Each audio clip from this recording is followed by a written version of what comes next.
own murder investigation because he's not happy with the authorities' work. John Ramsey issued a statement today saying he's increasingly frustrated by police who are limiting their investigation to his family. He says he'll use criminal profiles and handwriting analysis compiled by experts in his own search. 6-year-old Jean-Benet Ramsey was killed in December. There's no power struggle in the U.S. House as far as Speaker Newt Gingrich is concerned. He held a private Republican session this morning, and there he was quoted as saying there's a single line of authority in the House, and he's it. Gingrich added that, quote, the overwrought saga of a failed coup attempt must end. Gingrich is reasserting his power after a group of dissidents held discussions on ousting him from his top position. Federal Reserve Chairman Alan Greenspan told a congressional committee today that the economy's performance is better than most experts had anticipated. Moreover, our Federal Reserve banks indicate that economic activity is on the rise and at a relatively high level in virtually every geographic area and community of the nation. Greenspan's testifying for a second straight day about the economic outlook. He told the committee more than 13 million jobs have been created since the spring of 1991, and that the unemployment rate is at its lowest level in nearly 25 years. Greenspan's assessment of the economy has sent Wall Street rallying. The outlook is good for Boeing as well, and its pending $15 billion merger with McDonnell Douglas. The European Union is giving its preliminary approval of the deal now that Boeing has made some compromises. The Seattle-based company has offered to scrap exclusive supply contracts with major U.S. airlines like American. The union delayed formal approval until next week, saying it needed more time to study Boeing's concessions. U.S. officials had warned of a possible trade war if the European Union voted to outlaw the deal. At Alliance Airport in Fort Worth, the first step in building J.C.Penney's new retail distribution center. Channel 8's Anita Venetti joins us now live with details of this morning's groundbreaking. Anita? Gina, if you look behind me, all you can see is dirt and bulldozers, but this is the site where the new J.C.Penney distribution retail center will be going in, and they will be having groundbreaking ceremonies here in just a few minutes. The new J.C.Penney distribution center is scheduled to open late in the year 2000. It will employ 400 people and will supply J.C.Penney stores in the U.S., Puerto Rico, Mexico, and Chile. Penney's is now one of 60 companies with sites here at Alliance Airport. Since 1989, nearly $4 billion has been invested at this spot, creating nearly 10,000 jobs and the need for residential development. But questions are being raised asking how much growth is too much growth. It's moving day for the Dittmers family. It's unusual because they're moving out of the Park Glen subdivision instead of in. This area just east of Alliance Airport is one of the fastest growing residential areas of North Texas because of the airport. It definitely spurred the development of this subdivision here, Parkland, and it's one of the best subdivisions we've lived in. Neighbor Angie McCants says her family was one of the first to move in here 6 years ago. Now her home is surrounded by development, and most of it is directly related to growth at Alliance Airport. We've got the conveniences are moving in, but also the congestion. That's what I don't like the most, is having to get in the traffic and it getting a little bit too crowded to get here. Battles continue over congested highways, increased railroad traffic, and in general, more people wanting more development. There are fears that the serene rural comfort many residents sought when they moved here has been cityfied. But others say it's not a matter of how much development there is, but how well it's being managed. That's one of the reasons why we moved here. It was a planned community, and we're hoping that they put a pretty good plan in place, and we're keeping up with what our homeowners association is doing and what they're doing, and so we've got a voice, and hopefully, you know, they'll do some of the things we want them to do, and, you know, keep it kind of country, you know, kind of like that. So most of the residents we talk to say it's not the growth that matters, it's making sure that that growth is controlled. And who knows, maybe Angie's new neighbor will be working here at this distribution center when it opens late in the year 2000. I'm Anita Venetti reporting live from Fort Worth. Back to you. Thank you, Anita. Well, considering the intense heat here in North Texas lately, it's no surprise that air conditioners are working overtime. Dallas-based TU Electric says residents set a record for peak usage yesterday. Demand for electricity reached 19,681,000 kilowatts at 5 o'clock in the afternoon. That's 13,000 kilowatts greater than the previous record set July 8th of last year. And something tells me we're not done yet, with heat advisory being issued today, and maybe we'll hit 100 today, too. Right. I was just telling Christine that one of our coworkers upstairs was saying she went outside for lunch today, came back in, had a splitting headache because it was so hot.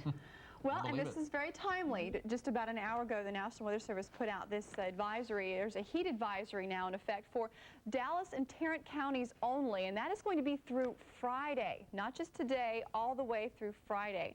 And just keep in mind, the urban areas tend to see much more heat because of all of our concrete, pavement, exhaust, that type of thing. So keep that in mind and watch the children and the elderly. Right now, outside, 94 degrees. I wish it was 54 degrees. 94 degrees with the humidity of 46%. Now, actually, the humidity is not all that high. Could be a lot higher, but it's just enough with the temperature this warm to produce a heat index right now of 101. The barometer is falling at 30.04 and winds are southwest at 7. Our sunset this evening will be a little after 8:30, about 8:33. The high yesterday was 98. Today's normal high should be 97. We should exceed that easily. We're already at 94, and our low this morning was very warm, 77. So the heat advisory also issued because of our very warm overnights as well. We just don't cool off very much.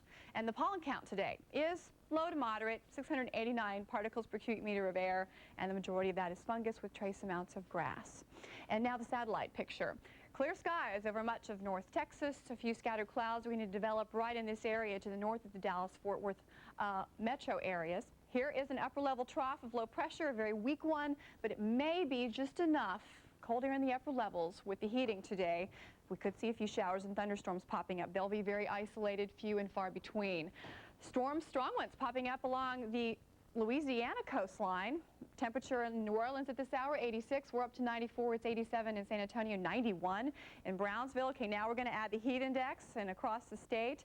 You can see in West Texas where the air is drier, we won't really factor in that humidity much, but along the coast it feels like 101 in Houston, 105 in Shreveport, 104 in Little Rock. So a miserable afternoon on the way, although pretty with lots of sunshine, but it's going to feel oppressive. So take care of yourself, take frequent breaks if you're working outdoors.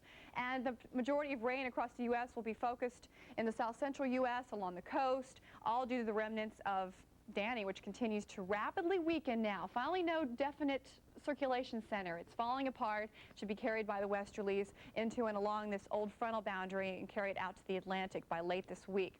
Right now, temperatures really warming up fast. The coolest spots, Pacific Northwest. And later today, just expect isolated showers. Your 5-day outlook looks like this. Hot. 100 today. Think we could crack it. 100 tomorrow, 101 Friday, and then after that, a cool 98 by Sunday with 98. isolated thunderstorms. All right, thank you very much, Christine. You're welcome. Still ahead on Midday, the women who won Olympic medals in America's hearts a year ago in Atlanta are together again. We'll talk to them about their latest efforts. And better late than never, a courageous North Texas high school student finally gets her diploma after battling back from a near-fatal accident. Plus, will a bagel a day keep the doctor away? The answer coming up in today's Health Source Report. Stay with us. When you're looking for that ooh, I feel, come to Mattress Giant. When you want that ooh, I deal, we've got the best price for that ooh, I bed. It's only at Mattress Giant. Ooh, ah, only at Mattress Giant. Ooh, ah, only at Mattress Giant. Ooh,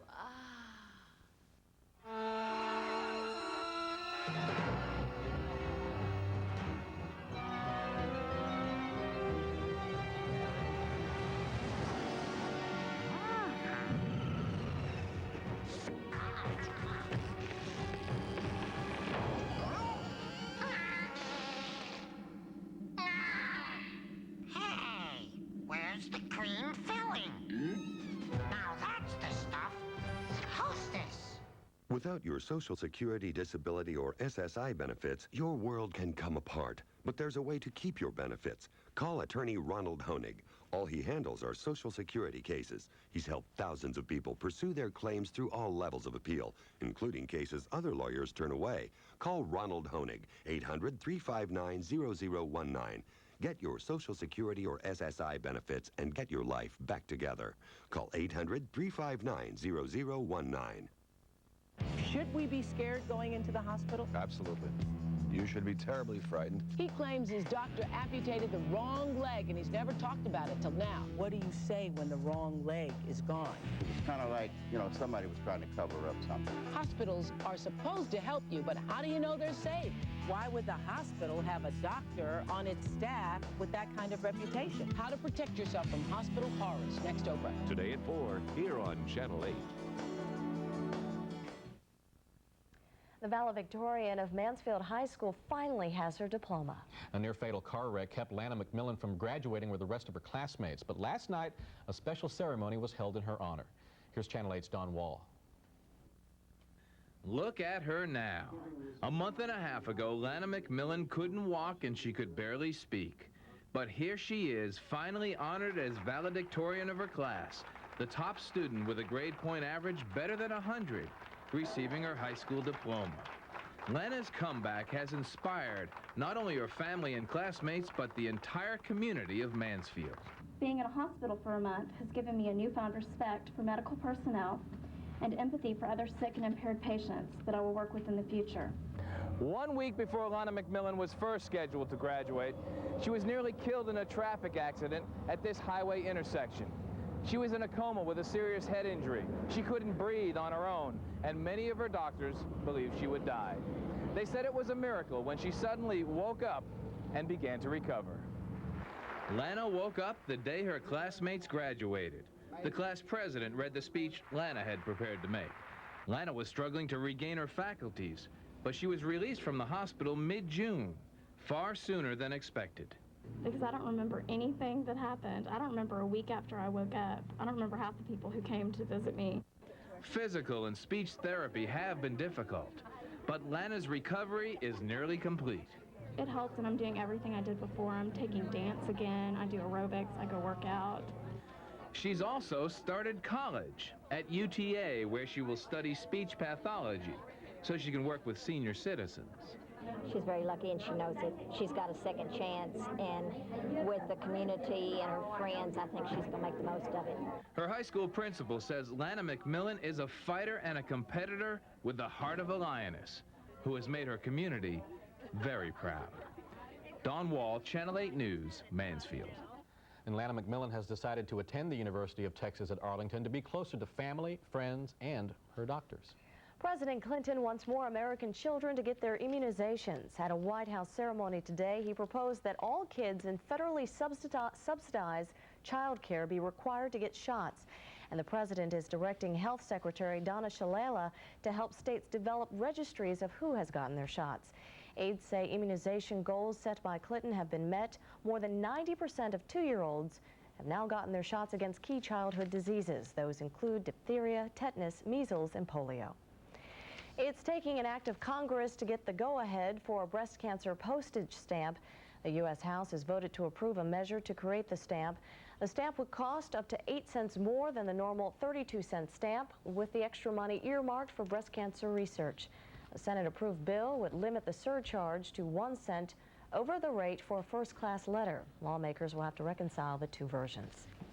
Comedians once called them concrete donuts, but about 7 billion bagels were consumed in the U.S. last year. And I ate half of those. Many people are choosing bagels in lieu of donuts or other pastries because they're low in fat and cholesterol. Dr. David Winter has more on the food's rise in popularity in today's Health Source Report. A fresh-baked plain bagel averages less than 2 fat grams and contains under 200 calories. If you start your day with a whole wheat bagel, your body gets protein, complex carbohydrates, and some fiber.